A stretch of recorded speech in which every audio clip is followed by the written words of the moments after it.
we wait, if you all don't mind, I would like to acknowledge our elected officials that have joined us tonight.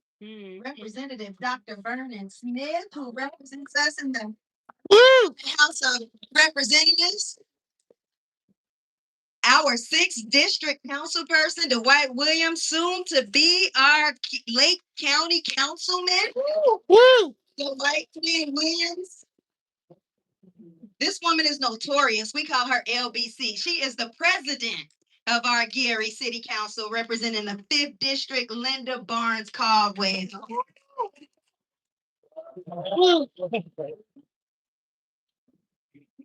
I'm Lori Latham. I'm also elected. Yeah. First district. I represent Miller, Glen Ryan, and Edmonds in the 1st District. Right. It is 5:58. Y'all okay if we start 2 minutes early? Welcome, everyone. This is our meal, our future. It is the first town hall focused on the future of steel in Northwest Indiana. Like I said, I'm Lori Latham. I'm a Gary resident. I've been here my whole life. I'm your 1st District councilwoman. Anybody from Miller, Glen Ryan, Etna? See the Ghosties. Hey, brother. Hey, 1st District people, welcome. I'm also a member of GARD, the Gary Advocates for Responsible Development. Great, great. GARD brings committee. For those of you who don't already know, GARD is a citizen-based organization. So if you're not currently a member of GARD, make sure you join before you leave. We are focused on sustainable economic and environmental development in Gary. Tonight has been sponsored. Somebody asked me, who paid for the food? Sponsors for tonight, in addition to GARD, are Just Transition Northwest Indiana. So the Indiana Conservation Voters. Anybody here representing ICV? Industrious Labs. And Mighty Earth. So you'll hear a little bit more about those organizations later on tonight. I want to just ground us in purpose for our meeting. This is about the future of steel in our region. Many of us, I know my family story isn't different from a lot of other people brought to this area by steel. And it's has a very, very deep history in our city and our region. But tonight we're going to talk about maintaining it for the future. That's right. We believe that steel, we can make steel. We can reduce pollution when we make steel and make steel, as well as preserve and create jobs. Our Northwest Indiana communities have carried the burden. That's right. Of environmental and even the economic burdens of making steel for decades. We deserve the same modernization investments that are happening elsewhere. That's right. Yeah, y'all can clap. Right. Y'all can clap. I have learned so much in the last year and a half, and tonight you all will too. We're going to learn a lot about green steelmaking, cleaner technologies, that they're possible and that they're worth discussing. But most important tonight is about community, about conversation, about questions and community input. The future of steel must include us. It must include our voices. So we're going to talk about that tonight. The city of Gary is represented here tonight by the illustrious Brenda Scott Henry. And I'm going to invite her up now to say a couple of words.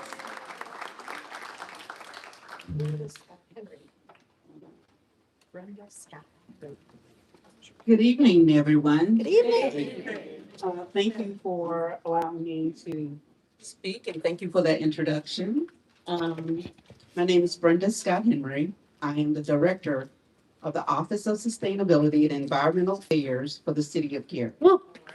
I also work with the Gary Stormwater Management District, and we in compliance, ensuring that we meet the requirements as established by law. So our department is responsible not only for air quality, but also for land quality and for water quality. So I have a little bit of experience in all three of them, and I've been with the department for um, working with Doreen first back in 2002 all the way to now. So over 20 years of experience in working in environmental affairs. My background, though, however, is in community economic development. So I do believe in pulling people together, hearing your voices, identifying action items, identifying funding in order to make it happen, and then making it happen. But tonight, I represent our mayor, Eddie Milton, who could not be here today, who has incorporated environmental improvement into his pillars of achievements that we are set out to do every day, every day. And he's also responsible for establishing our first Gary Environmental and Sustainability Advisory Council. And what is the responsibility of that group is to look at the climate action plan. So we do have a greenhouse gas inventory, so we understand where some of the pollution is coming from and its sources. We also have completed our climate action plan, and then we have a climate resilience plan. Those plans are guided to move forward by GSAC, that's what we call them.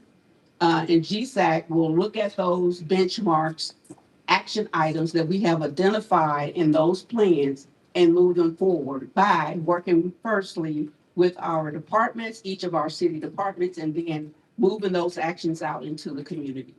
So I am happy to serve in this role. I'm glad we have the support of the mayor as we move to improve our environment together. So I want to thank GARD for inviting me out, and all of the associated organizations, Just Transition, Indiana Conservation Voters, Industrious Lab, and Mighty Earth for hosting this event. And I hope this is not the last. I hope we have many more of these events. So I want to appreciate you for doing this community engagement event. And I hope that you have a great learning experience as you're participating in this meeting and any future meetings. Thank you.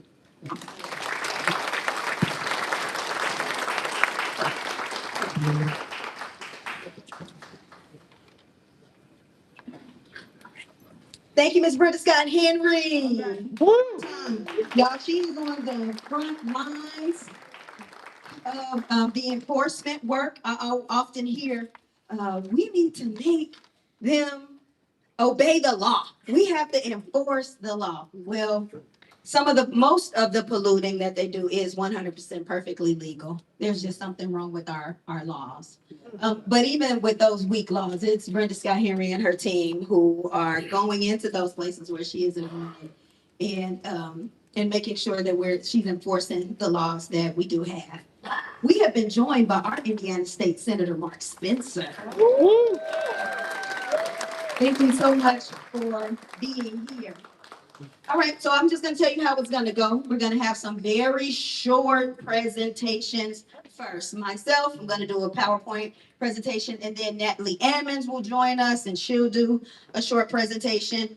We're going to have a panel of folks who will join us for community discussion and then Q&A, because what's most important is that we want to hear from you all tonight.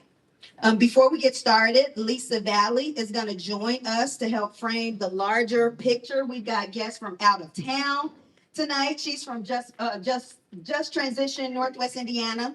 She's going to talk about the organizations involved, how this conversation connects to a broader regional and national efforts. Help me welcome Lisa.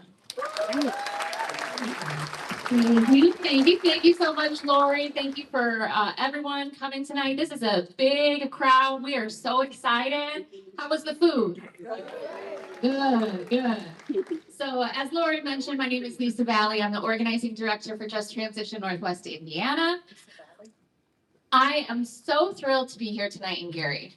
My activist roots were actually grown right here in Gary. I am lucky enough to have been mentored by some of Gary's toughest, brightest, most community-centered women, and they taught me more than I could share with you if we had a full week to sit down. But there are a few things that every single one of them taught me that I could not switch off if I tried. When something's wrong, you say something. That's right. When someone is wronged, you stand up for them. And when there is a fight for the people, you fight. That's right. And I am here tonight to fight for Gary and Northwest Indiana. Just Transition Northwest Indiana is a grassroots environmental justice organization, just as in justice. We advocate for better air, water, and land, but never at the expense of workers or communities that live around the factories and mills that depend on those industries for income. There is a future where we have clean air and clean water and good jobs. Can I ask you all to daydream with me for a minute? Yes. All right, I'll set the stage. The year is 2032. Mm-hmm. All right, we're in Gary, you and me. Mm-hmm.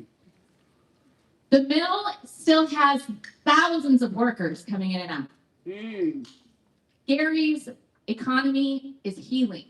Mm-hmm. New gardens, parks, businesses, and community centers are thriving. Mm-hmm. The residents get to enjoy it without being pushed out or priced out. Mm-hmm. Downtown Gary is jumping with new activity. We're walking down Broadway with coffee. And we take a deep breath. And the air is clean. Yeah. This is not fantasy. This is the future we are fighting for. And it is more possible now than ever.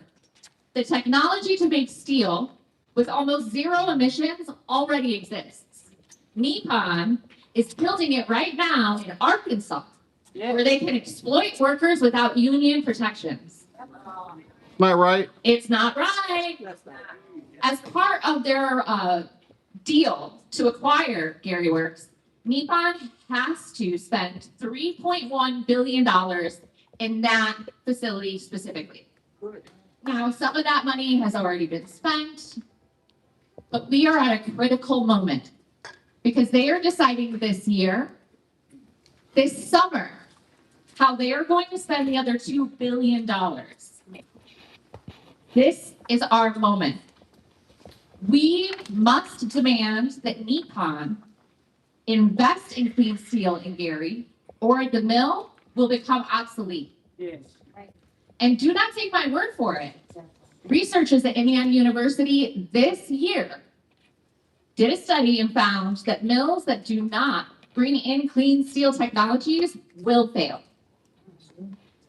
They ran the numbers, they did their study, and they found that Gary Works specifically, if they do not change the way they produce steel, in 2034, they will host 0 jobs. That is 8 years from now. I heard a quote recently that alarmed me. US Steel's CEO stood up in Arkansas and said, "This is where the next century of American steel is being forged." He called Arkansas the beating heart of the American steel industry. He told the world, Arkansas, not Gary, not Pittsburgh, is the future of American steel. I have a question. What about us? Have we not borne the burden of a century of coal-based steel production? Yeah. Did we not build an entire country off the backs of men and women putting their lives on the line in the name of progress? Yeah. We pay the price for a nation's progress, and we will not let them turn their backs on us now. That's right. Fight back. Woo! Like that. Fight back. And the good news is we have more allies now than we ever did before. Yes, This is a growing movement. yes. It's not just JTNWI and GUARD. Our co-sponsors for the event, Indiana Conservation Voters, Mighty Earth, and Industrious Labs are all a part of a clean steel movement that is happening across our state and across the country. We even have friends in Japan that are talking to Nippon, telling them how we feel about the decisions they're making here in Gary. How do we feel about it? Tell them. Midwest communities from Pittsburgh to Gary are standing up and demanding that the places that built this industry are the first to benefit from its renaissance. We are demanding that Gary Works receive the same clean steel technology that they are pouring into Arkansas. Yes. Yes. We can win. We can win. This is a fight we can win, but we are going to need to be loud. Yes. Yes. I have a feeling y'all can be loud. Oh, wow. We're going to need to write letters. We are going to need to show up. We're going to need to have dinner. Yes. And we're going to make some noise because we need them to know how we feel about the decisions they're making. They're That's making right. decisions for us, Okay. about us, and they're not talking to us about it. That's right. We want to sit at the table. They're giving us a shaft. Let's make some noise. Yeah. Make some noise. We want to sit at the table. We need people in Japan to know that Gary is watching what they're doing. This whole country is watching what they're doing. Yes, yes. And we need you all to join us. Are you ready to stand up with me and fight for Gary? Let's go. Thank you so much, everyone. Thank you.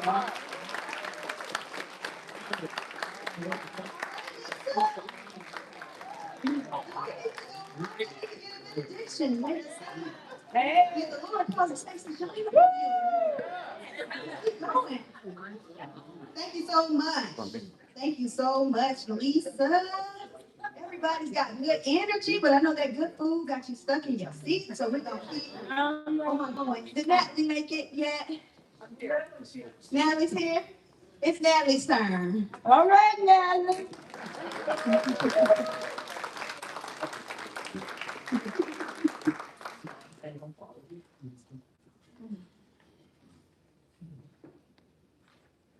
Bless us with some clean air. Yeah, yeah.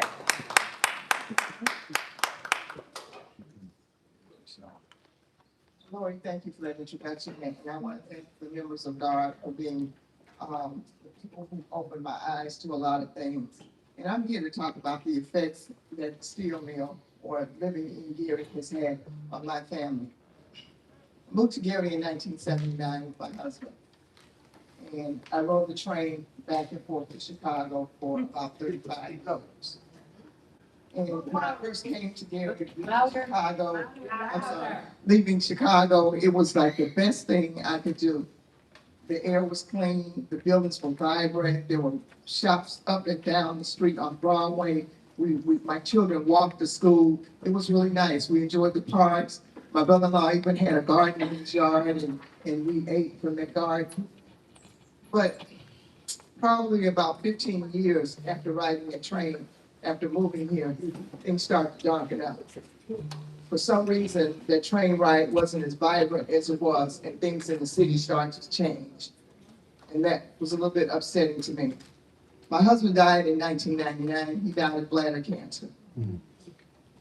And the thing about it is, it was moving to GUARD who actually gave me the opening to realize what may have happened to him.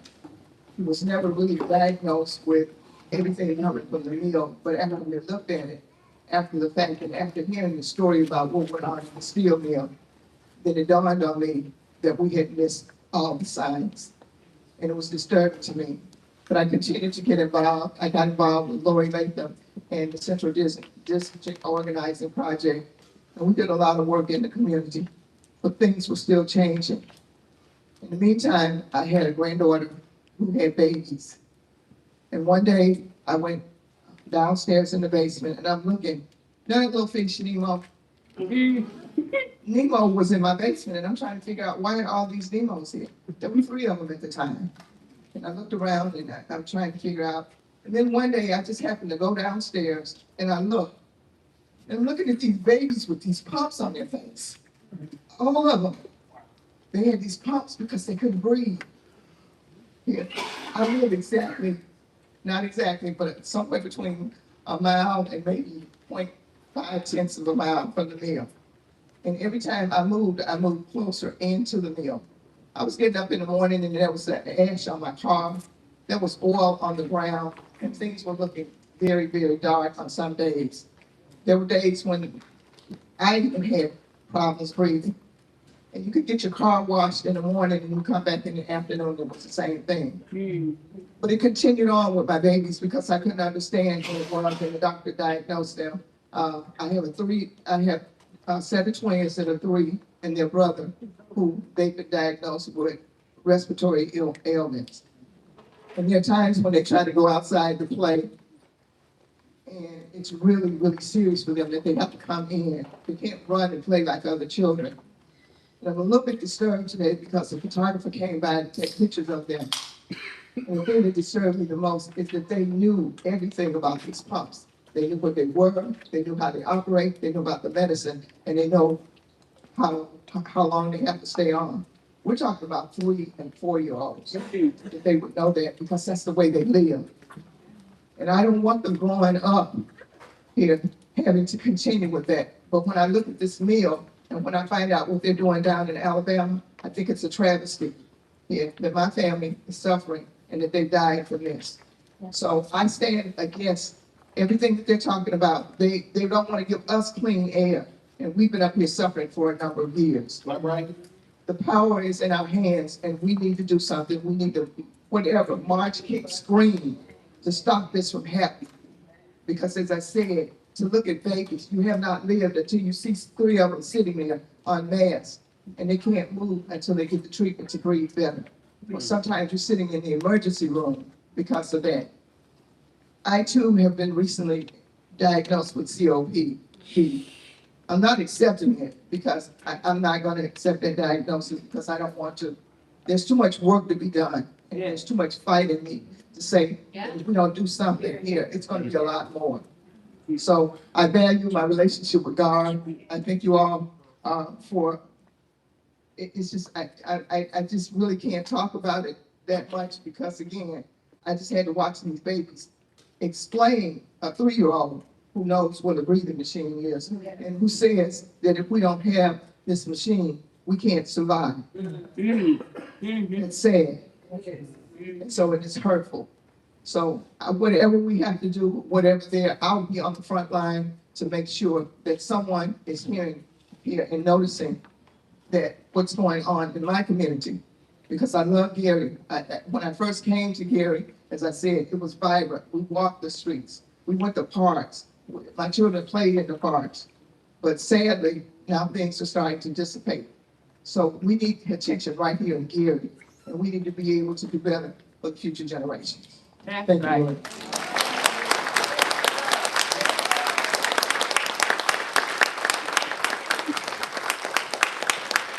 Thank you, Natalie. The voice of the region, Natalie Allen.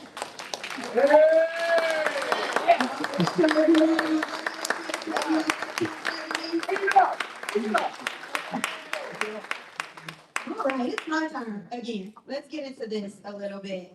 I'm going to talk to you this evening about how modernizing Gary works. Oh, thank you, Valerie. That's what you've been talking about. Why I need to stay over here because the light is over here and I can see my notes that I can't see in the dark. Now I get it. Thank you. So Gary Works will both save, modernizing Gary Works will both save jobs far into the future, be good for our economy, and significantly reduce the health harming pollution that those of us who live in Gary are all too aware of. Next slide. Before we begin, raise your hand if you've ever worked at one of the region's steel mills. Where'd you work, Robin? First Harbor. Where'd you work, Ms. Dickinson? Well, it was Nippon Steel when I got hired. Was inland? Terry, what'd you do in the mill? I was a machinist. I worked at Inland Steel, now Cleveland Clips. Inland as a machinist. Valerie, what'd you do? I was a millwright. All right, y'all keep your hands up. Keep your hands up. All right, next slide. Now raise your hand if a parent, grandparent, brother, sister, spouse, husband, or neighbor worked in one. Who worked in the mill? Brother, my father, my uncle. Miss Wright, who worked in the mill? My dad.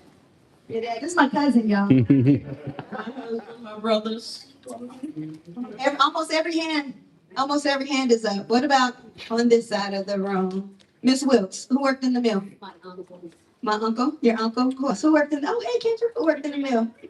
Hey, who worked in the mill? My Father? My father, my grandfather, my uncle, 30 years. What about you, Sue?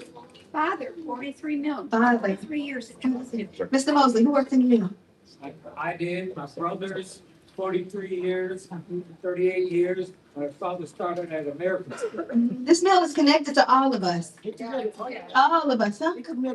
Oh, come on. Okay, my uncle, he worked for Indiana Mill, but he done passed away because he died of Died of cancer. My grandfather never smoked. Worked 35 years in the mill, died of emphysema. That's right. Uh-huh. What about you? LTD. Yeah, I worked at the sheet and tin mill at what was Youngstown at the time, but I had a cousin who was working as a contractor, and he was working on relining up the blast furnace, and there was a cave in the crushing. Oh, Lord, thank you for sharing. Somebody back here. Father, three brothers, and I have asthma. We're all connected to this mill. Right. My husband worked with me in the coal plant. He was retired for about 35 years. His brothers. Both family. My grandfather, he's been diagnosed with bladder cancer and oral cancer from smoking crack. Wow. Well, see, we're all connected to this mill. Next slide, please. Up here in Northwest Indiana, we make more steel than anywhere else in the United States. We built this country. Yeah. The bridges, the buildings, the cars, we built them. Home to 3 steel mills that produce over 15 million tons of steel every year. We make nearly 1 out of every 5 tons in the entire country. Next slide. The steel industry has been here for more than 100 years. Well, so funny when I started studying this, I never knew the address of Gary Works. Gary Works' address is 1 North Broadway. They built the town around the mill. It is the pinnacle of our city. But we are also the largest steelmaking region in the country by a long shot. No other state comes even close. And even though many jobs have been lost in recent decades, the steel industry is still thriving in Northwest Indiana. They aren't making less money. They just need less people to do what they do.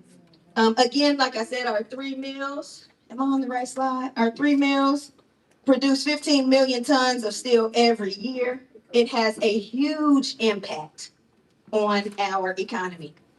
Sidebar, not yet, Valerie, I gotta get back there. Sidebar though, I'm in the mayor's office, and this was before the whole Nippon deal. And we're having this conversation, and he was nervous, saying, look, if this doesn't go through, Gary Works could close. U.S. Steel could go bankrupt. Gary Works could close.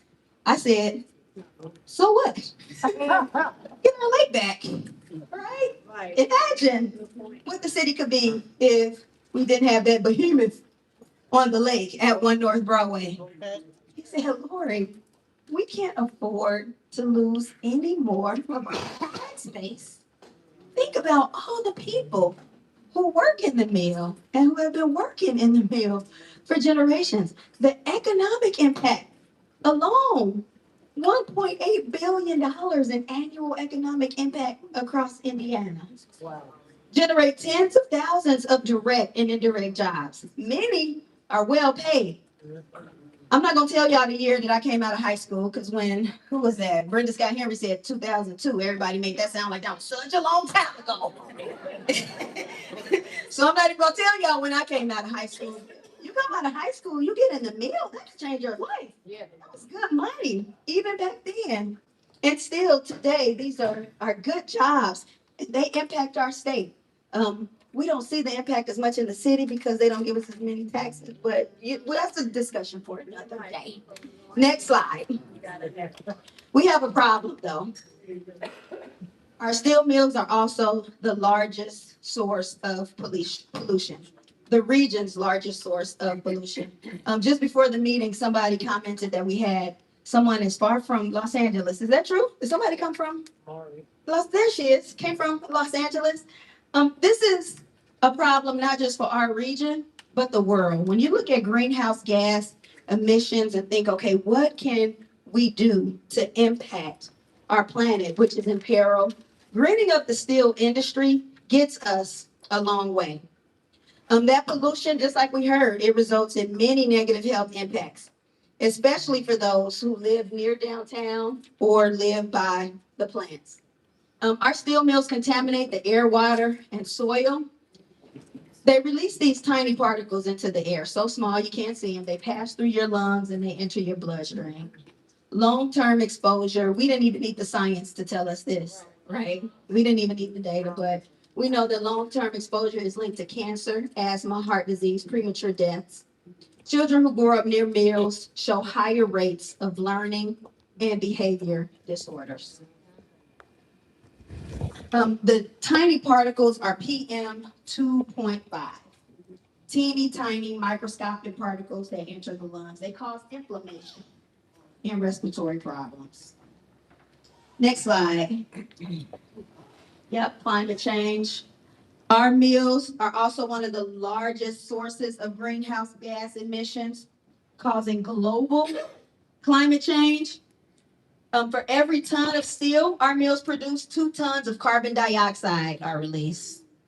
Every year, Indiana's 3 steel mills pump more carbon dioxide into the air than every gas-powered car in the state combined. Remember, Ms. Henry, when we did the greenhouse gas inventory? And the comment on the call was, if all of us stopped driving, it wouldn't make much difference. Wow. Because so much of this pollution is coming out of the mill. And we can't talk about climate change as if it's something like off into the future or like it's coming or it's somewhere far away. We see the flooding, hotter temperatures, severe storms that are already impacting our region. Has anybody ever heard the name Ebony Twillie Martin? Let's say it, Ebony Twillie Martin. Yeah, say her name. She is the first Black woman to lead a national environmental organization when she became the executive director of Greenpeace. Y'all know Greenpeace? So the first time I heard of Greenpeace was Free Willy. Y'all remember the Michael Jackson song Heal the World? Came right after Free Willy. Willie had what due to changing climate. Y'all know what the new face of people? Black people. I listened to an interview of Ebony Twillie Martin, and that's exactly what she said.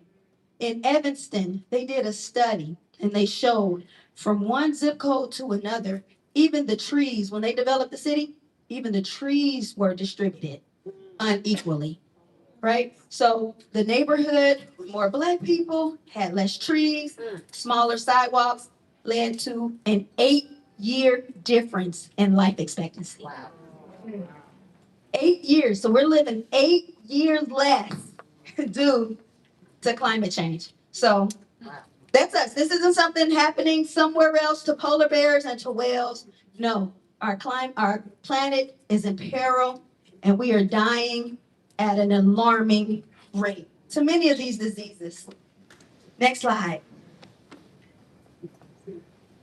Oh, we need Lisa back. I'm bringing the whole energy down. We need Lisa to come back and bring it back up. We can we can change this. Coal-based blast furnaces are the root of the industry's pollution problem, but they're dying out.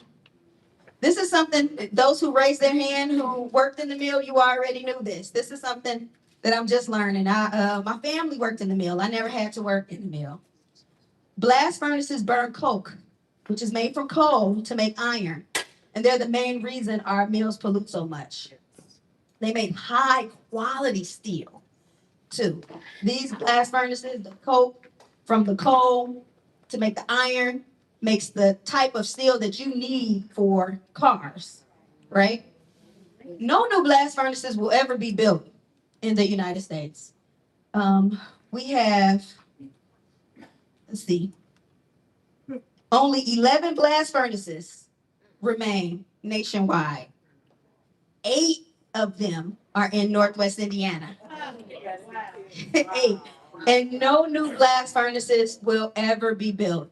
The majority of the ones still running in the US are right here in Northwest Indiana. Next slide, please. All right, it's back to you. Hands up.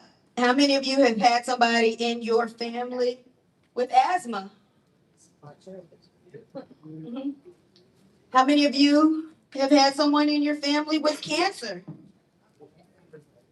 Were they told by their doctor? Or did they tell themselves it's nothing to do with pollution? It's because they smoke? They were overweight? Something else that they should have done better? All that. All of that. The data tells a different story. The data tells a different story. People living near steel mills have cancer rates 12% higher than the national average. If you're near a coke plant, it's 26% higher. Councilman Washington is here. Yeah, we have been joined by at-large Councilman Darren Washington, soon to be our Lake County Councilman. Darren Washington, thank you for coming. How many of y'all believe that it has to be this way? No, it doesn't. No, it doesn't. It doesn't. Next slide. Raise your hand if you or someone in your family has had a heart attack or other cardiac event. Exposure to that, I mentioned before, PM 2.5, those teeny tiny particles can increase hospitalizations for heart attacks, cardiac arrhythmias, heart failure, stroke, and increases the, especially in those with existing cardiovascular disease. When my mom died of a heart attack, all of a sudden, I talked to her at 10:30 at night. She was dead at 3:30 the next morning. The doctor came in and said, who was her cardiologist? I said, my mom was not seeing a cardiologist. She was not seeing a cardiologist, died from a heart attack. Right? Who believes it has to be this way? It doesn't have to be this way. Doesn't have to be this way. Let's get to the good news. Next slide, please, Valerie. The industry is already moving. Steel companies are building the next generation of steel mills right now. The question, and this is why so many of us have gathered here today, is not because of the good fish and chicken. We have gathered here today because the question is whether Gary will be a part of what happens next. Will the mills here be left behind and ultimately close? Or will they adapt and modernize? Next slide. A new clean technology. There's a cleaner way to make iron, and it's through direct reduction. Direct reduction furnaces make the same high quality iron, but without dirty coal. They cost less to run, more efficient to operate, and they produce far less pollution while producing the high quality iron. Already, direct reduction is producing about 20% of the country's iron, and that trend will only grow, which means blast furnaces are on the road to being obsolete. Next slide. So you all know this, we have to modernize. We have to modernize or we'll get left behind. Several companies have been investing in new DR iron production facilities and in new state-of-the-art sheet and plate rolling mills. And their goal is to compete with Northwest Indiana's mills in producing high-performance steel products that are our region's specialty. Like this is, they're coming for us. Other companies want to be able to make the high-quality steel that we make, and they're using their DR furnaces to do it. Next slide. I told this story at when we were at the Baptist ministers meeting, how my dad was probably the last person left. He just would not go to Maryville to shop. He just refused. Refused to go to Maryville to shop. He went to that village. As long as it stayed open, he would go down to Esquire. He would not, right?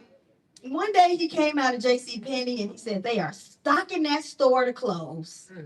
There came a time when you would go into JCPenney, you couldn't get a good suit. You couldn't get a good coat. You couldn't get it. It's almost like they forced you to go out somewhere else and shop. So we believe that what they're doing at Gary Works might be stocking it to close, right? When you don't make certain investments in new technology, in the modernization, you force to go where they are. While Gary waits, Nippon is building the future of steel in Arkansas. Lisa talked about this. In April, they announced that they're building a modern, cleaner, $1.9 billion direct reduction iron facility in Arkansas. This is what U.S. Steel's new CEO said at the Arkansas Chamber of Commerce. Hard work means something here. Family matters here. Faith matters here. And the future matters here.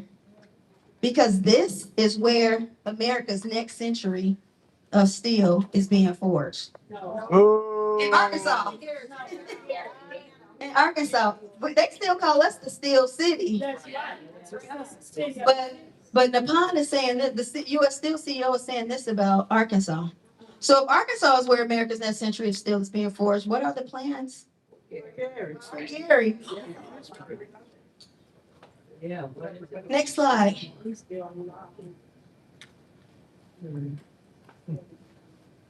Oh, this is nice. I didn't say this. I will. I'm going to come back and say this. But yes. So Nippon has announced it will spend $3.1 billion at Gary Works by 2028. So far, they've only committed to spending about $900 million. Of that, $300 million is going to reline blast furnace 14. It's kind of stocking it to close. Just until, just they need to make this iron until they get everything set up in Arkansas. Extending a 50-year-old coal furnace through the 2040s. $2.2 billion is still unallocated, but they've made no commitment to direct reduction. Wow. So we want to have some voice. We want to tell them what we would like to see them do with that $2 billion. Next slide. The mic might be tired of me talking. We know a reline won't save the mill. Nippon has announced a reline of Gary Works, biggest blast furnace, which is number 14. But a reline is not a plan for a future. No, it's not. Can y'all hear me? Yes. Yes. It is, come on. No? No, we need the modern. Just use your mama voice. What about now? Oh, y'all can hear me. All right. I can't scream. Who said my mama voice?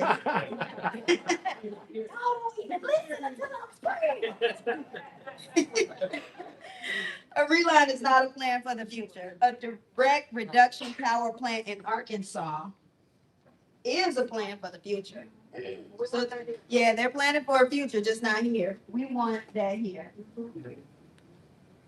The reline will ultimately be a shutdown plan unless it is accompanied by a plan to transition to direct reduction. All right, next slide. Close to the end. So in closing, the future of steelmaking in Northwest Indiana is on the line, but it doesn't have to be. Modernization will bring stability, cleaner air, and improve the vitality of the cities and towns in this footprint. Because don't be fooled, this isn't just about Gary, Yes. right? This is about our region. Yes. Northwest Indiana. We have the workforce. We are hardworking people. All those values matter to us. We have the workforce, and they have the money. Oh, yeah. We know that. They have the money. And because we have endured the pollution for more than 100 years, the last thing we should let happen Right. is they clean up this industry, clean up the steel making process, only to move Right. and let other communities benefit. Oh, thank you. Is this on? Yeah. Where other people benefit from the cleaner, Keep your hand away from the base. efficient No, technology. keep your hand away from the base because this is intent. Have your hand a little bit high. Yeah, Don't put your hand on the bottom. because when you put your hand down there at the bottom, Uh-huh. that's where it breaks the signal. Got it. All right. All right. And fix that problem. Thank you. All right. Go team. Look, holding the mic this way makes me feel kind of Barbara Streisand-ish. So I appreciate that. So we have the workforce, they have the money, they know the technology. We just need you all. Join us to shape the next era. Good jobs, economy, clean air. Thank y'all for listening to me.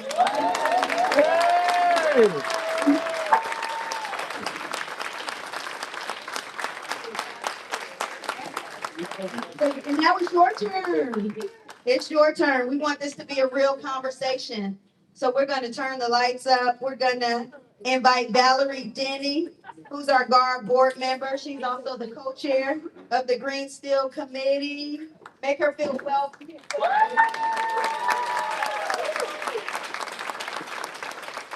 Terry, your turn. Terry Stiegel is a retired steel worker.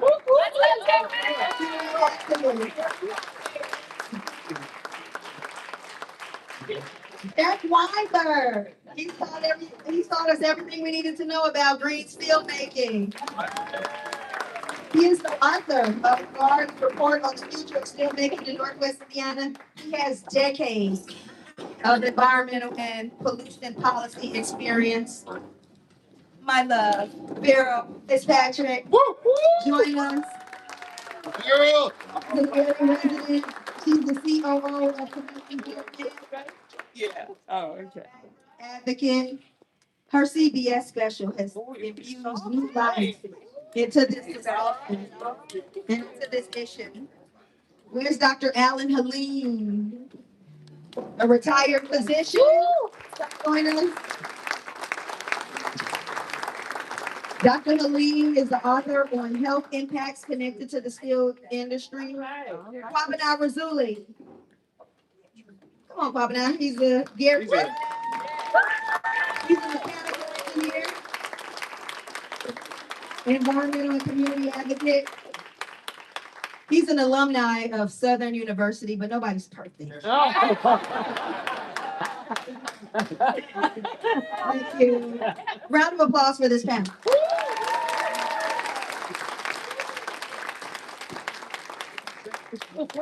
As Laurie said, as Laurie said, You have to hold it up to your mouth. I'm Valerie Denny. I'm a board member with Gary Advocates for Responsible Development and co-chair along with Laurie of the Green Steel Committee. This panel is not here to give speeches. Yeah. We are all self-taught here. We have been teaching ourselves and becoming what I call citizen experts on the topic of steel industry, how it affects us, how this industry can change and why it must change, and why it's completely feasible for it to change. So we have the people here that can answer your questions or help you think about this issue further. Beryl herself has experienced cancer, and she's a longtime health professional and community activist. Terry is a retired steel worker. He knows union stuff and steel mill stuff. Jack is our resident researcher. As Lori said, he's taught all of us about direct reduction, about pollution, about how we can change. And so he's really become an expert on what a transition might look like, why we must transition, but what it might look like. Alan, a retired physician, has been looking into all the health implications of steel mill pollution. And Kwabena Razuli is a longtime, has lived in Gary many years, longtime community activist, and is out there on the front lines on a lot of community issues. So we're going to open it up now. We want you to ask questions, make a comment. We have about 40 minutes for this, so let's go. I don't need the Are you sure? Hi, I have a kind of dual question. First one, were any of you born in Gary, Indiana? On the panel? Okay. My second question is, why do you think they don't want to let go of those furnaces if they know they're causing us problems? I was taken to the emergency room every week from John H. Moore Elementary, right across the street to Methodist Hospital, because I had asthma. I lived in Gary 27 years. I lived in Indianapolis 27. I've come back 3 years to take care of my mom who was sick and recently passed. But my question is, I firsthand, and all this information, people in Gary who are born and raised in Gary, we know it already. Why nobody told us that we weren't just crazy or delusional or needed to go to a psychiatric situation because what we were saying was true. But my thing is, I'm kind of upset right now. I'm very upset.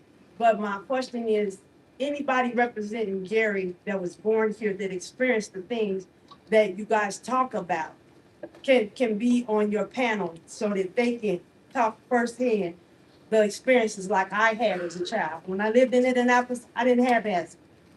When I came back, as I was taking care of my mom, I often had trouble breathing, and we lived right down the street on Fifth across from Horse Man.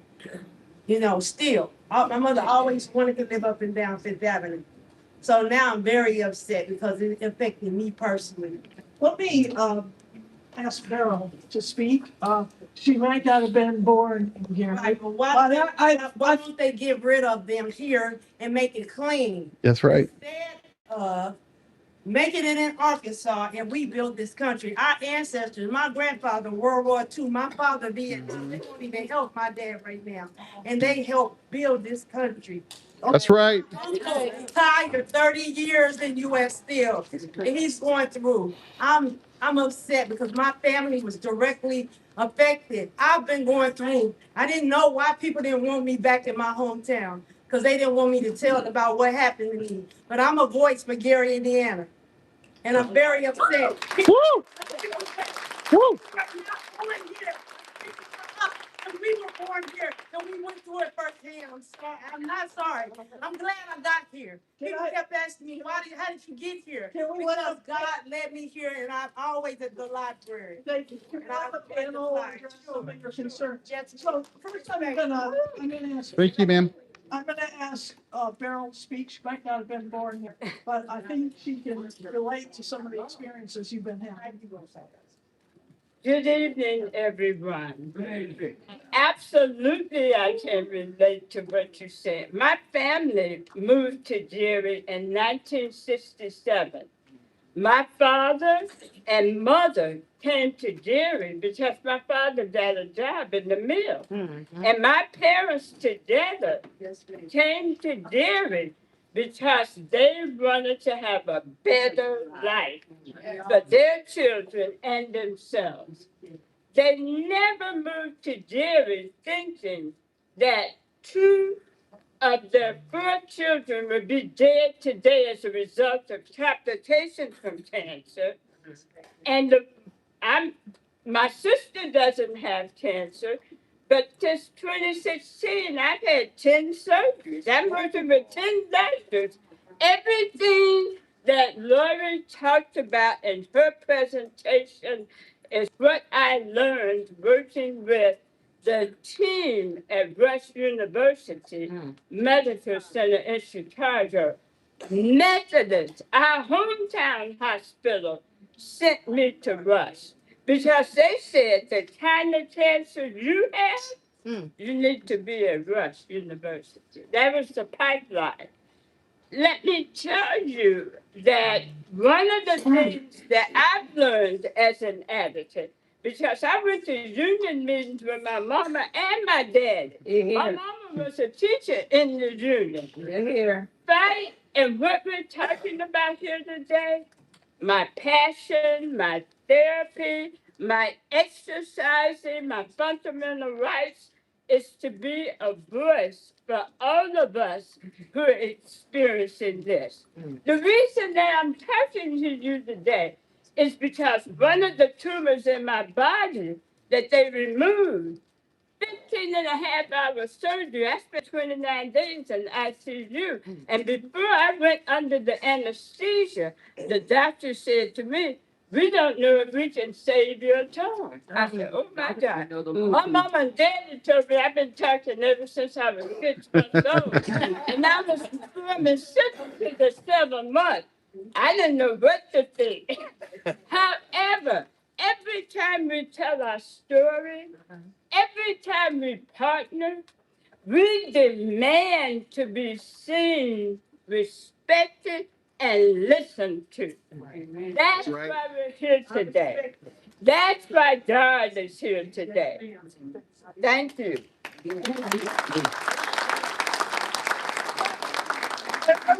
I want to answer the other questions too.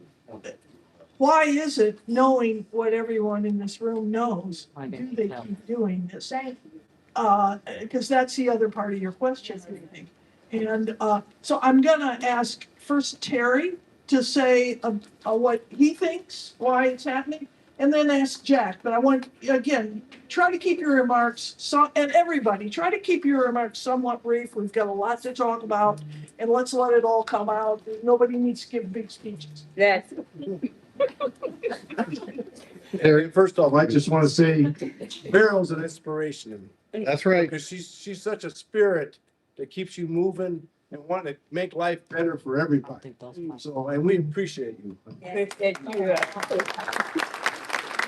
And I guess that some of it has to do with the fact that, you know, the corporations, well, there's two things. The corporations like to have as much latitude as they can to pollute. And the legislatures all the way down to Washington DC have called these legal limits out that basically let them stay within the law and still poison the, you know, the air, the water, the land, and the people. Yeah. And this is where our effort is to pull together and be a coalition to stop this and bring the right technology to Gary. And like I said, there's no magic. Well, they keep doing it, like I said, because the billionaires keep lobbying, you know, in Washington DC and allow these rules to, you know, to be basically circumvented to a point where they don't help us, they help the industry. Yeah. And but the problem is, we're the ones suffering from the consequences of what government's doing. And it's gonna take less people. They don't have to pay the people. There's a couple of reasons why they're doing it. First of all, it's Mississippi County, Arkansas, which is in northeast Arkansas, very poor area. The state has been spending a lot of money to attract industry. They're putting up money to help bring industry there. And U.S. Steel, the director of commerce for the state, said that Mississippi County, Arkansas, will be the biggest steelmaking county in the country. That's the promise. Louisiana is another place where several new direct reduction steel facilities are being built. Once again, the state is putting up a lot of money to do that. And the Hyundai plant they're putting in Mississippi, in Louisiana, is going to disrupt the graveyards of former slaves and the communities up in arms about that. So that money is one of the reasons. The other, another reason, Because he's been. We need to have some order. so money is one of the reasons. Another reason they're doing it is they'd like to run away from the unions. That's right. They'd like to run away from the unions. That's the second reason. And the third reason they're doing it is because they'd rather start in a clean place that they haven't polluted. Yeah. It isn't dirty. It isn't run down. It's like the disposable economy. It's better to start somewhere else anew with fresh people who haven't been hurt and fresh areas, and we can't let them do it. I got two sentences. All right, see, quickly, because we got a lot of hands. It's the system of capitalism, and we kind of talked about it. It's money first, people second, people third, fourth, and fifth. It's a system of capitalism, and if you're an African community, of course, it's also environmental racism, and we just have to struggle against that. This is one of the ways we struggle against it tonight. That's right.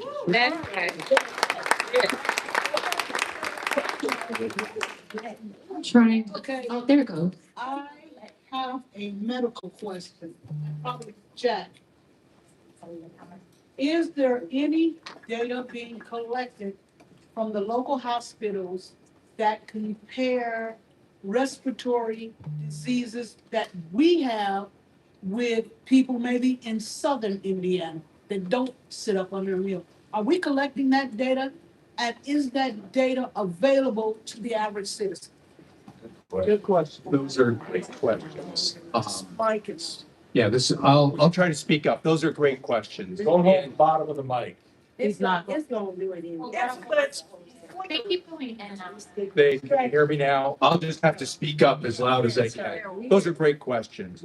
The data here is very, very spotty. I tried to look at it to find out, in zip codes and areas. There are pockets all over Indiana, but this is certainly a very big pocket here. And there is data in the Gary City Health Department that shows that, as what Lori mentioned, the lifespan of individuals who live in Gary is much shorter, as much as 7 years shorter than the average comparable city in other areas.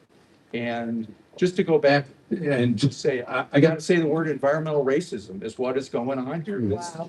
Gary has a history of racism dating back 100 years, redlining that has gone on. And the reason they think they can do this is they can get away with it. Right. And I'm just excited to see so many people out here Yeah. who will stand up and say, we got to stop this. It's not right. Hello, I got a question here, and then I got you not. Only one neighborhood has blight. The rest of our city looks nice. Y'all need to drive around the whole city. I'm sorry, somebody else says before.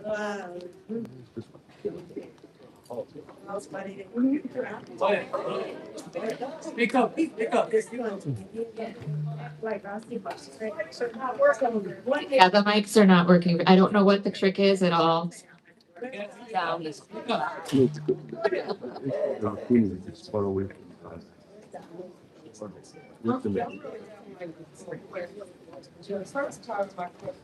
This way.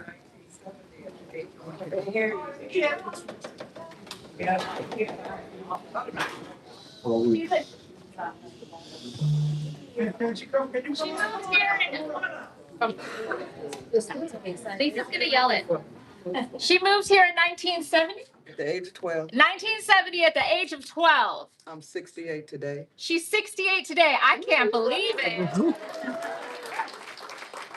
I got like a dual question here. The first thing is, everybody in here is talking about their health. Right. Okay, so we have all experienced that. So why would we want the steel mills to stay and continue to pollute the air? That's the first question. The second question is, I don't understand this green steel, but even if they wanted, and they are going to, move the steel mills, to the south. Yeah. Okay, so we might as well get ready for that, all right? Two questions. First of all, if they close the steel mill, what happens to all this pollution? It stays, but we have power like a day without tunnel. The second- It's gonna Okay, change. I was just They making, gonna, they gonna have. first question. First question, I ain't asking for it. This is the first question. And then the second question is, green steel, if the steel mill closes, how do we turn that around and make it productive for us? We don't have to stay in steel all our life, do we? When we have it, what do you do with what they leave behind? How do we turn that to benefit us? So Those are my questions. I'm done. first question is, after all we've suffered, why should we keep it here? And if they close it, what are we gonna do with that? Wait a minute. If they, say that again. They close. You say it. Remember this out this whole time? Why would we want to keep it? Yes. And then the second. About the jobs. Okay. People still work their job. I know she can find that. She says like. I just wondered, why we want to tax them all? Go to other cities. Yes, They don't want the tax dollars in Perry, Indiana. well, we know how much pollution is already here. Yeah. Okay, and this whole meeting is about, we need to keep it, but even if we keep it, everybody here gonna continue to get sick. But you, if it's clean, it won't. So how do we, and make it real something? So let's try to address those questions. Just people, everybody. Okay, that's one of the reasons why we're promoting and pushing this green steel, clean steel, because it will reduce or almost eliminate the pollution coming from the blast furnaces. So that's why we're here. So we got plenty of information about the green steel. So please, if you didn't get a chance to check out the presentation, please make sure you get some information about it. They're almost reduced. Okay, How first much, question. what's the percent? Make sure you address the first question, which is why are we keeping it? Because that's everybody here wants The money in our city. Not nowhere else. No, her first question was, why are we keeping For the this money. mill? So let's hear, let's hear why we might keep We don't want the money nowhere You else. know, I think that's a question for people, people in this room and people in Northwest Indiana. We think the mill doesn't need to pollute. We think it will take some years. It can be cleaned up. We think we know how it can be done, and we're trying to get them to commit to doing it. If they can clean it up, that means we keep the jobs, we keep economic benefits. It also means that we have to be prepared that they may not keep it. And then the question is, what do we do with that 7-mile polluted stretch of lakefront? There's a good example. Southworks in Chicago, on the south side of Chicago, shut down more than 50 years ago. It sat empty for 50 years. And now they're putting some stuff there. Valerie and I just walked around that area today. It's still a mess. So they've been polluting that land and deep well injecting and burying toxic materials along the lakefront for 100 years. Somebody's gonna have to pay a lot of money to clean it up. And you don't think. And I think part of what we're saying is, we want to, what we've been saying, other people can have used, we want to make the best fight we can to clean up the mill and keep it going. We want to make sure that they put the money aside to clean it up if they shut it down. And if they had to put up the money to clean it up, it would be more likely that they could then spend that money to clean up the mill rather than to clean up the land. But if people want to shut it down, I think that's their right. We've talked to people, and the people we've talked to, most of them have told us, we want the jobs, we want the economy.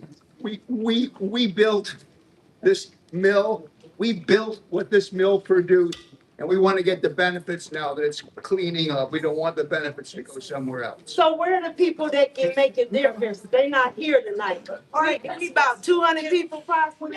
We have more Okay, people. I have Lori, I know we have one here. She's like, wait for just a second, so, and then I see you hands over there, we'll get this This is a one. waste of time. Yeah, I'm gonna be, Just don't. so I'm gonna be real quick. So all of this is boils down to money. So if it is not economically feasible for them to do this, they're leaving.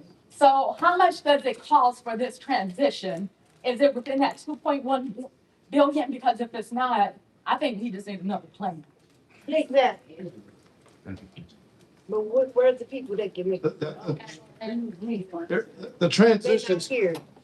People that own. The mic. the transition starts with the 2.1 billion, okay? That starts the transition. It's gonna take probably 7 to 10 years to complete. And they don't want to hear it. Well, but the DRI furnace is the first step in making that happen, and then you tie the other operations to it. Because once, please, let us speak. Once you get the DRI furnaces in place, you can eliminate the blast furnace and the coke plant.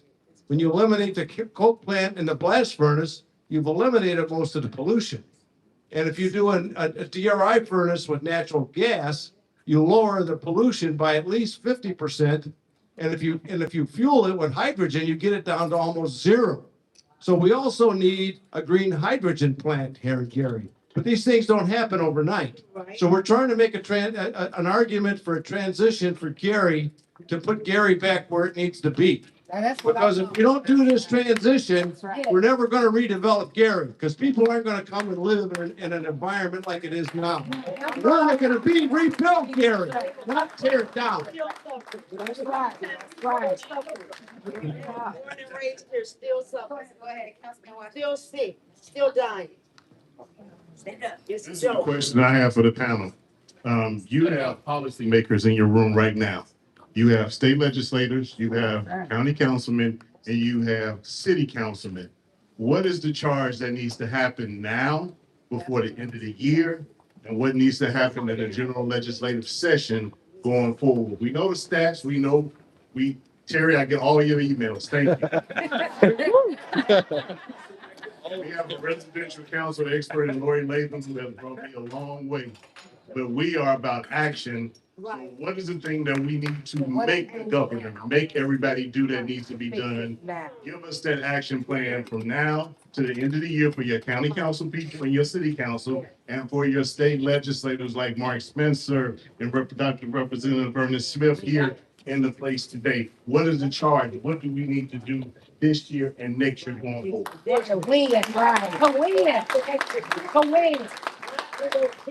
You know, I absolutely am a champion for Northwest Indiana state legislators and our legislators today. But they are part of a larger body.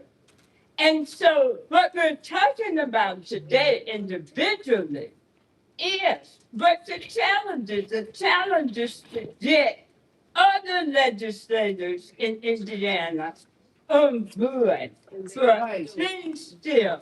You know, they got together real quick and put together a proposal to keep the bears. I bring the bears over here. You know, I'm a homeowner in there. I bought a home in there. I moved here, and my taxes are gonna go up. So I'm gonna tell you, I can look check. But we can do this because we know better in the 21st century how to have good paying steel industry jobs. That's what we're fighting for. Also, you talked about data. I'm gonna give it to you back. You talked about data. Rush University, the research department, and I've talked to the department heads and quite a few people. They have 35 plus years of pollution data by the steel mills in Northwest Indiana. I've never smoked a day in my life. And they said the tumors that I have in my body were caused by environmental.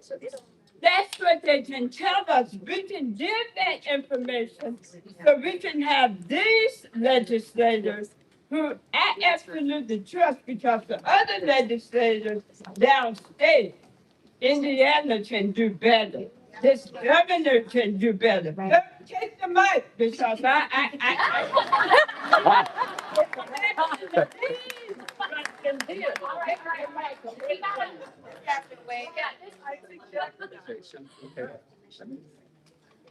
The decision is gonna be made by Nippon Steel and it's gonna be made in Tokyo. Clearly, Speak louder. I said the final decision is gonna be made by Nippon Steel and it's gonna be made in Tokyo. Legislators can have a voice. If Indiana put up the same kind of money that Arkansas and Louisiana would put up, that would help. But right now, the most immediate thing is on June 24th, the Congressional Steel Caucus is going to be holding a hearing. yes. And we're asking Congressman Mirvan to raise questions to U.S. Steel. U.S. Steel will be a witness at that hearing. And we talked to the congressman. He invited us to suggest some topics he could question U.S. Steel about. And we're just finalizing. We will be sending him a letter with 3 questions and 3 briefing papers, a briefing paper for each question. And we're going to ask him, please question U.S. Steel about it. I'm not going to say everything that's in it, although we can share that with you. But at the bottom line, U.S. Steel continues to say that what we're calling for is impossible, that we're ignorant of the steelmaking process, and that we really just want to shut the mill down, and we're just doing this as a secret, with a secret plan to shut the mill down. What we want to do is we want to ask for a dialogue with responsible representatives of the company, a mediated dialogue with the local groups, the cities and towns in Northwest Indiana, and the company with experts present. And let's talk about it. It is possible. We want to tell them it is possible. We want them to tell us why. They have to tell us why it's not. So they're saying it's not possible. We want to answer that question. Okay. They're saying it's not practical. We want to make the case that the money spent in Gary is a good investment. Yeah. It's not a bad investment. And that you have other reasons, or they're picking up what U.S. Steel, which has always been an ignorant company, what U.S. Steel's, they're just following the track that U.S. Steel was on. We want them to take a new track. So we want a mediated dialogue with representatives of this community. And the final.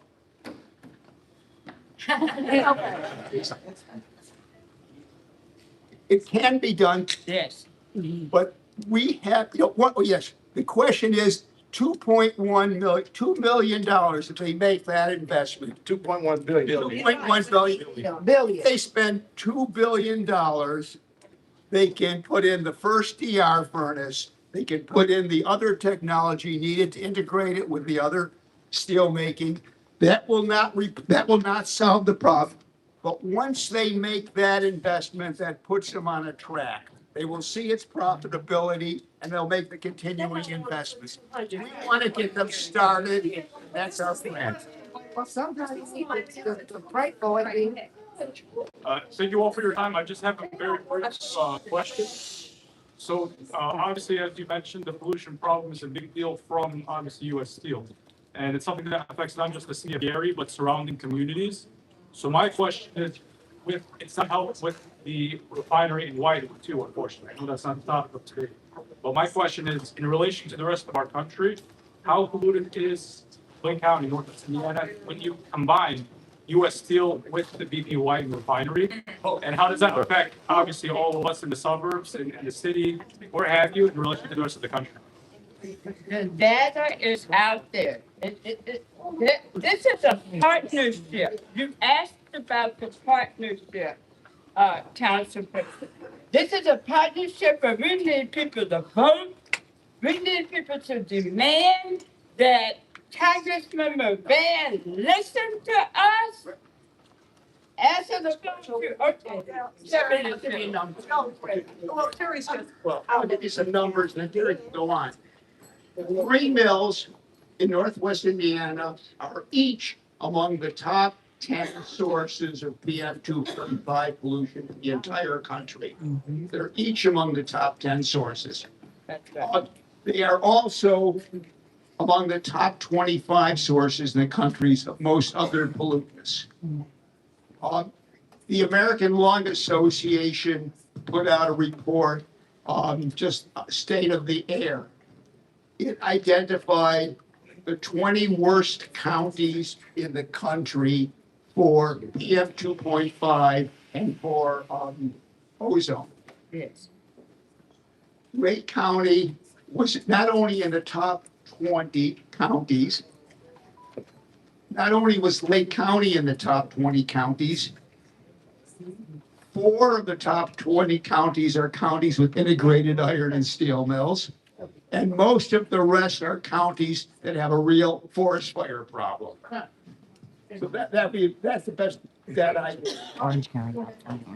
And just to follow with you, BP is a big part of the problem too, but we have to address what we can address right now. That's the immediate thing. And they're not good neighbors, believe me.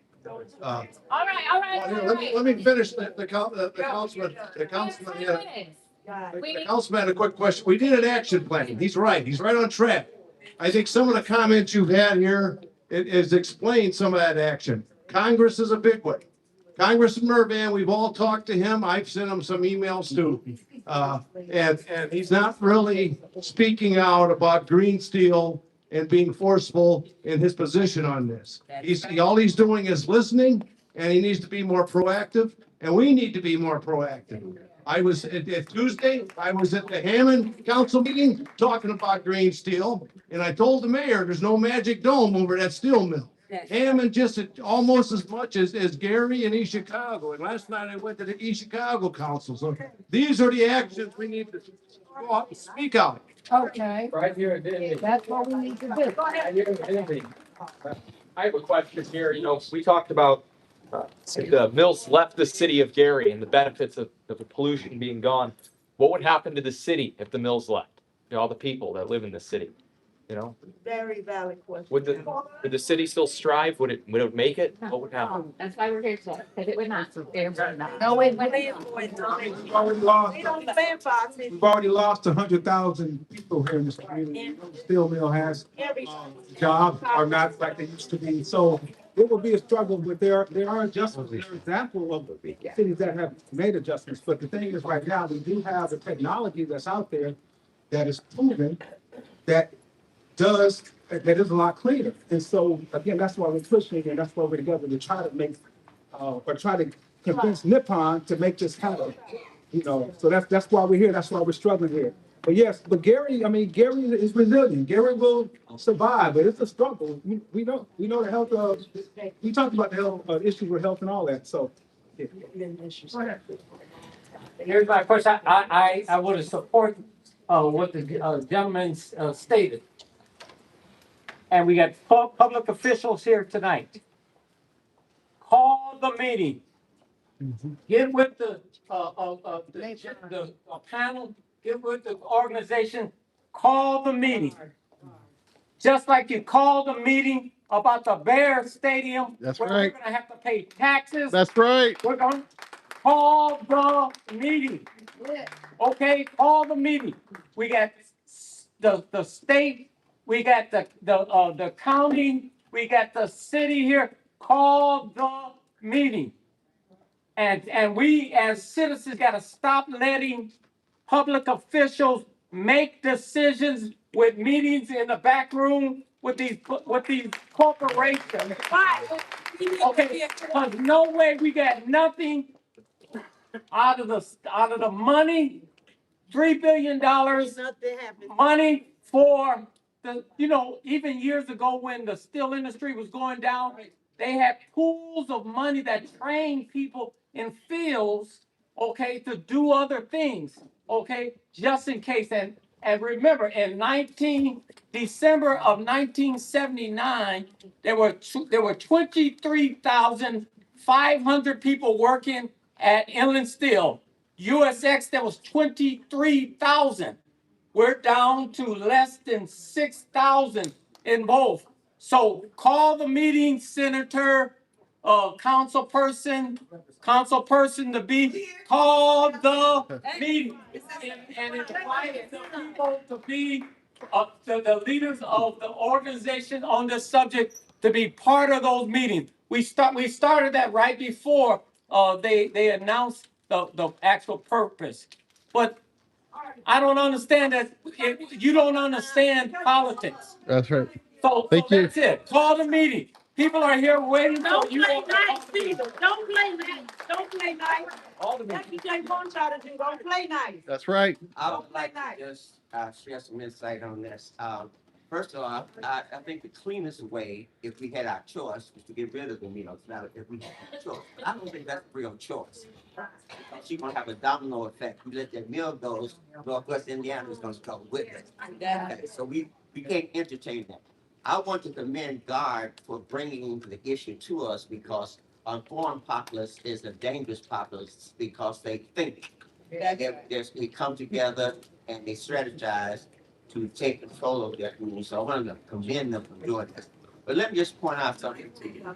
I think the Nippon has begun to play a game on us. And I want to thank once again GUARD for understanding what they're doing. Because what they've done is, because we are a needy community. Right. We've gone in and asked for certain things and they promised certain things, but that's just a means to their end, not to our end. Yeah, that's A right. means to their end. Yes, sir. And so what they're doing is pacifying us Right. until they can execute their plan. It's already on. And so we have to wake up and understand and have to do something. Before you got here, I had written down some notes and I talked about an action plan. Right. Thank you. Recognize there's a problem, what's it gonna do about it? Amen. That's right. That's right. What we gonna do about it? Together, You know, it's a problem. all the thinkers, who think they're thinkers, come together around the table and come up with an action plan, and it must be awfully prone. It cannot be one direction toward the legislation or anything. It has to be awfully prone. And we've got to sensitize the people because I believe that people do see what you give them permission to do. And if you don't give them permission to do it to us, they won't do it. Yes, sir. The problem with America, and that's where we're going with this whole country, is the love of money. Now, that doesn't mean that you shouldn't have a capitalistic society, because they do work. But when you love money more than you love anything else, and you do anything to get the money, that's when we have a problem. That's the kind of world we have today. And so those of us who know better and who are sensitized, we've got to come together and work together. We're stronger That's when we work together. So I appreciate God for waking us up. And bringing it. I've been informed today because I know about all these processes. But the battle is not over until we quit. It's not over until we quit. And I'm telling you, if we're committed to this, then we're willing to go down with the ship if the ship's going down. But I think what we're gonna have is the resurface of water, and that ship is gonna be floating. I agree with that.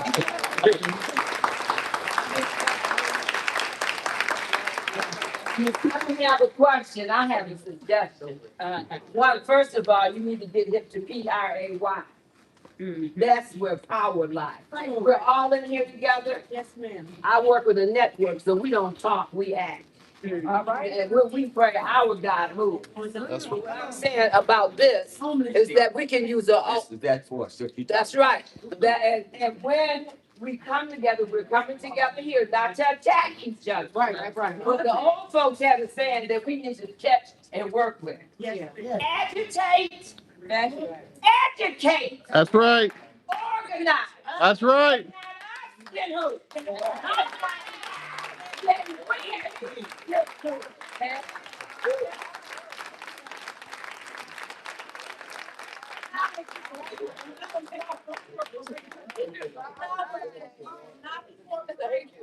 All right. Sorry, we do not have time for more questions. I'm gonna try to hurry. 3 months. All right.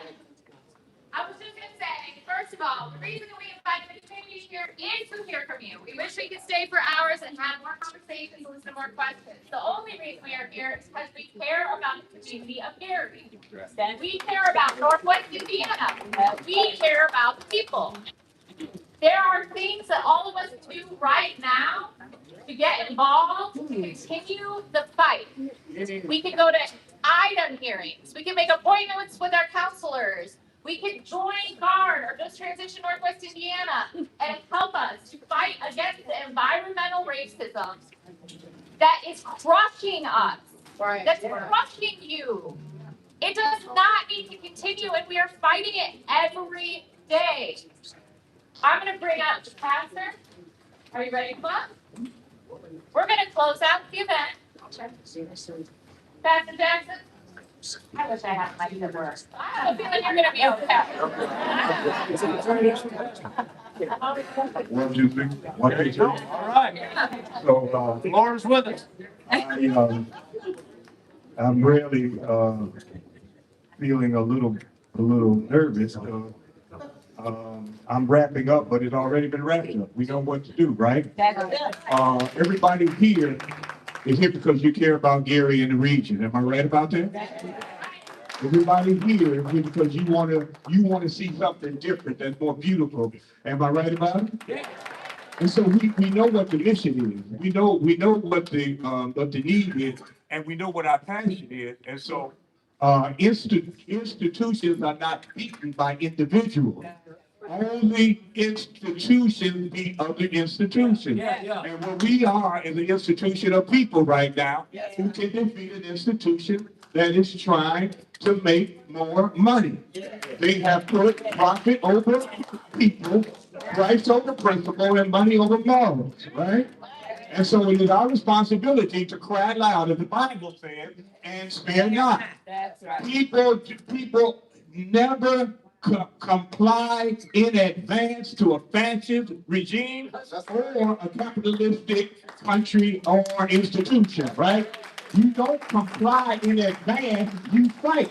Because when you fight, when you raise your voices, when you leave from here and talk to the person that's your next door neighbor, the people on your block, the people that you go eat at McDonald's with or whatever, when you begin to politicize them, that sends a message to those who are not trying to do right by us. It is a basic human right to have clean air, to have clean water, and have clean soil. This is your basic human right. At least don't give it up easy. Fight for it, right? That means talk to people that you don't normally talk to. That means let people know, because the more you do it, it is infectious. Other people will get involved, they'll get concerned, and they want to know more. And that way we have a coalition. The people power is more powerful than the money power. Do we know that? People power is more powerful than the money power. And we want to let Nippon Steel know that the Bible says, I am a preacher now, the Bible says, do unto others as you would have them do unto you. You wouldn't do this, Nippon, in your own community. You wouldn't do it with your own family. So damn it, don't do it God. Amen. Am I right about it? I'm sorry. I can't speak in other tongues sometimes. So, we can win. Yeah. That's the first thing you have to get in your mind. Yeah. It's not about if they don't want to do this. Yeah. They don't want to do it, but they're going to do it. Yeah. Why? Because the people make demands, right? That's so we can win, right? Yeah. I believe we can win. Yeah. Yes. So when I say I believe, you say we can win. I believe we can win. I believe we can win. I believe we can win.